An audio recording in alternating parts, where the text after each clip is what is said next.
gave each of them the blocks they requested, and the bots all went to work tackling their individual themes. And while we watch them build, I just want to ask that if you aren't already, then please do consider subscribing. I'm trying to reach 2 million subscribers by the end of the year, but there's a huge percentage of people who watch these videos but don't ever subscribe. So if you enjoy these kind of videos and want to help me out, subscribing is the best way to do it. But thank you so much, and it looks like the bots might just be done. The minivan build is complete. Take a look at this beauty. Let me know if you want any additional touches or if we should move on to the next build. Now my garbage bin has a base and a functioning hopper. Wonderful. The vegetable garden is coming together nicely. I'm glad I was able to get the initial structure and details built to Weefy's liking. A few minor issues came up towards the end, like not having the right blocks to place the scarecrow properly, but overall I think the garden looks great. Okay, I think I've thought about it enough.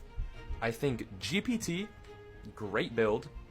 Although I do think this minivan could use some work. Gemini, this trash can is really good, like really good, and it's functional. I don't think this will pick up an item.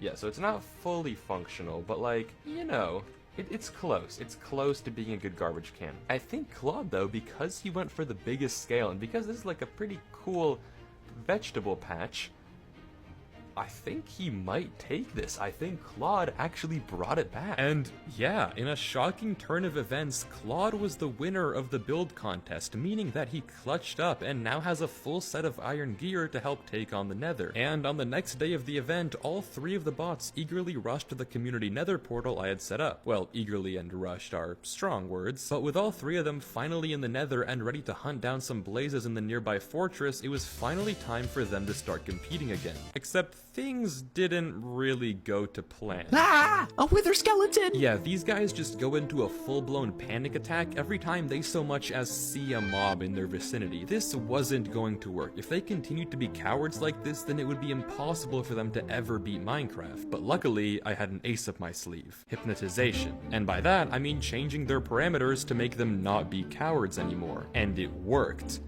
Well, kind of. Oh wait, Claude's going to the blazes! And he fell into lava. This guy cannot bridge for his life. Gemini! Gemini. GPT was on game though, absolutely machining his way through the blazes and quickly farming up all the rods he needed. Claude and Gemini were a bit more cautious and spent some time exploring the fortress, in other words going the wrong way, and were initially unable to find the actual spawner. It looked like even with his armor disadvantage, GPT just kept coming back smarter and smarter after each death, and was definitely the favorite to win this race. Gemini quickly followed though, getting his own first blaze rod, and now the hunt was fully on.